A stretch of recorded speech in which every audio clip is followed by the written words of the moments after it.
واللہ مجھے قلندر لاہوری کا یہ شعر، کیونکہ آپ کا شہر ہے، مجھے قلندر لاہوری کا یہ شعر بابا جی کے حوالے سے میں نے کہا اگر وہ اس وقت ہوتے اس زمانے میں تو یہ شعر ضرور بابا جی کے بارے میں، انہوں نے فرمایا بھی ایسے ہستیوں کے بارے میں ہے کہ تجھے اس قوم نے پالا ہے آغوش محبت میں، کچل ڈالا تھا جس نے پاؤں سے تاجے سرے دارا۔ خدا کی قسم قبلہ بابا جی رحمت اللہ تعالیٰ علیہ نے اپنے کارکنوں کو،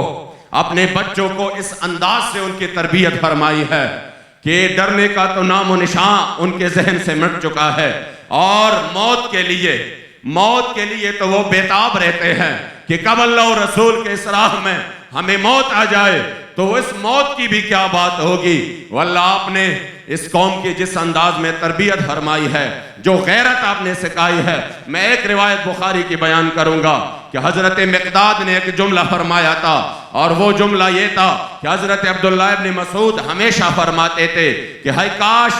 میرے یہ حدیث کی خدمت، یہ دین کی خدمت، میرے جو ہے نا یہ علم، یہ فقہ، یہ سارا، یہ سب کچھ اس جملے پر قربان ہو جو جملہ حضرت مقداد نے بدر کے دن میرے مصطفی کریم کے سامنے فرمایا تھا۔ وہ جملہ کیا تھا؟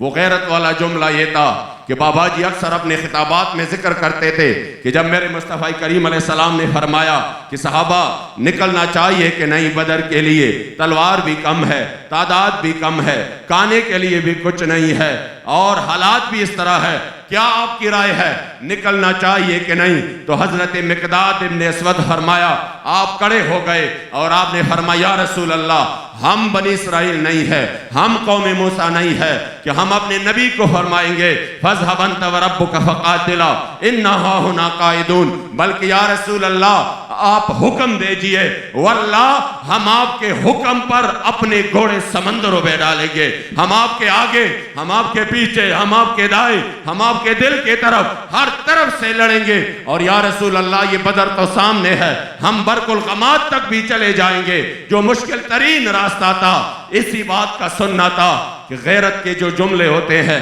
میں آپ کو ایک بات بتاؤں، جو غیرت کے جملے ہوتے ہیں، جو غیرت کی زندگی ہوتی ہے، وہ میرے مصطفی کریم علیہ السلام کو پسند ہے، ان کے آپ غیور تھے، کائنات میں سب سے زیادہ غیور آپ تھے۔ تو آپ کا اس سے جملے کے بعد صحابہ فرماتے ہیں کہ جو میرے مصطفی کریم علیہ السلام کا چہرہ مبارک تھا کہ جب یہ جملہ سنا، یہ نہیں کہا کہ یہ مبالغہ رائی ہے، یہ نہیں کہا اتنی بڑی بات نہیں کہنے چاہیے، نہیں، فرمایا کہ جب حضور نے اپنے غلاموں کا یہ جذبہ سنا، اشرق وجہ النبی صلی اللہ علیہ وسلم، میرے مصطفی کریم علیہ السلام کا چہرہ مبارک مزید کھل اٹھا،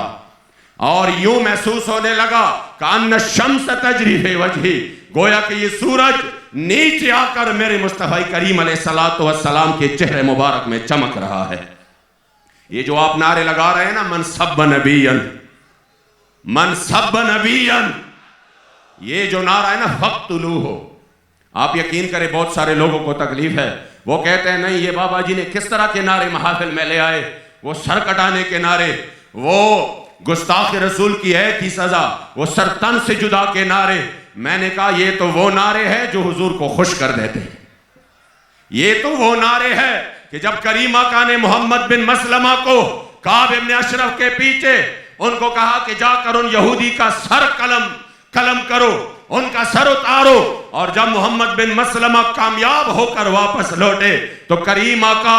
مسجد نبوی شریف سے نکلے اور بقیع الارض تک ان کا استقبال کیا، اور پھر صحابہ کو فرمایا افلحت الوجوہ، میرے غلاموں وہ دیکھو جنہوں نے میرے عزت آبرو پر پہرا دیا ہے، میرے گستاخ کا سر قلم کر دیا ہے، وہ سب سے زیادہ کامیاب چہروں والے لوگ ہیں۔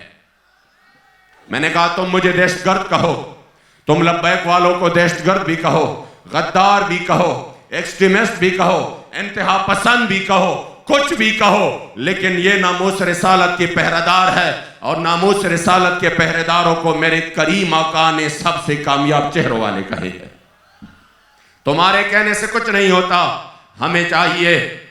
کہ ہم اس مشن کے ساتھ جو قبلہ بابا جی رحمت اللہ تعالیٰ علیہ نے اس دور پر فتن میں ہمیں بخدا، یہ تو ہماری نسلوں کو بھی فخر ہوگا کہ ہمیں قبلہ بابا جی رحمت اللہ تعالی علیہ جیسے ہستی کی صحبت میں اللہ کریم نے ہمیں کچھ ایام نصیب فرمائے، اور پھر آپ کے خون اور آپ کی غیرت، آپ کے شجاعت کا عکس امیر المجاہدین، جگر گوش امیر المجاہدین قائد محترم حضرت قبلہ حافظ سعد حسین رضوی حافظہ اللہ، اللہ کریم آپ کی پل پل حفاظت فرمائے۔ الحمدللہ اس قافلہ عظیمت کو آپ اسی انداز سے چلا رہے ہیں کہ پوری دنیا کی طاقتوں پر لرزہ طاری ہے۔ آپ یہاں پر ایک خطاب کرتے ہیں، ان کے بڑے بڑے مذمتیں بھی کرتے ہیں، کچھ بھی کرتے ہیں، میڈیا کو پرواہ نہیں، عالمی دنیا کو پرواہ نہیں، لیکن آج میں نے ایک کلپ سنا، انڈیا چیخ رہا ہے کہ یہ حافظ سعد حسین رضوی کیا کہہ رہے ہیں، وہ برمانو بم کے گرانی کی بات کرتا ہے، یہ برمانو بم گرانی کی بات کرتا ہے۔ میں نے کہا انشاءاللہ وہ وقت دور نہیں کہ حضور کے گستاخوں کا تعاقب برمانو بم کرے گا۔ تم اس کو کچھ بھی کہو، ہم سمجھتے ہیں کہ حضور کے گستاخوں پر انشاءاللہ وقت آنے والا ہے کہ یہ دنیا تنگ ہو جائے گی، ان کے لیے جگہ نہیں ملے گا۔ لبیک لبیک لبیک یا رسول اللہ، لبیک لبیک لبیک یا رسول اللہ، لبیک لبیک لبیک یا رسول اللہ، لبیک لبیک لبیک یا رسول اللہ، لبیک لبیک لبیک یا رسول اللہ، لبیک لبیک۔ اس لیے آپ نے انشاءاللہ دل و جان سے اس تحریک میں اپنا کام کرنا ہے، اور اپنے لیے سعادت سمجھ کر امام فخر الدین رازی نے تفسیر کبیر میں ایک روایت نقل کی ہے کہ جب حضرت سیدنا یوسف علیہ السلام کو اللہ کریم جل جلالہ نے بادشاہت عطا کی تو آپ کو جبرائیل علیہ السلام کے ذریعے فرمایا کہ وہ میرے فلاں بندے کو اپنا وزیر مقرر کر لو۔ حضرت سیدنا یوسف علیہ السلام گئے اس بندے کے پاس، دیکھا تو اس کی حالت دیکھ کر جبرائیل کو کہنے لگے اس میں ایسی کیا خاص بات ہے، کیا یہ اتنی بڑی وزارت کے لیے اس کی حالت کو میں دیکھ رہا ہوں ظاہری، تو اس حال میں کیا اس وزارت کو سنبھالنے کا لائق ہے؟ تو حضرت جبرائیل علیہ السلام نے فرمایا، آپ نے فرمایا کہ یہ وہ شخص ہے جو بہت چھوٹا تھا اور انہوں نے آپ کے عزت آبرو کی حفاظت کے لیے گواہی دی ہے۔ تو اللہ کریم جل جلالہ نے وہ گواہی جو قرآن میں موجود ہے، ان کان قمیصہ قد من دبر فکذبت وہو من الصادقین، انہوں نے گواہی دی ہے۔ ابھی چھوٹا بچہ تھا اور اسی چھوٹے بچے نے گواہی آپ کے عزت آبرو کی حفاظت کی دی تھی اور آپ کو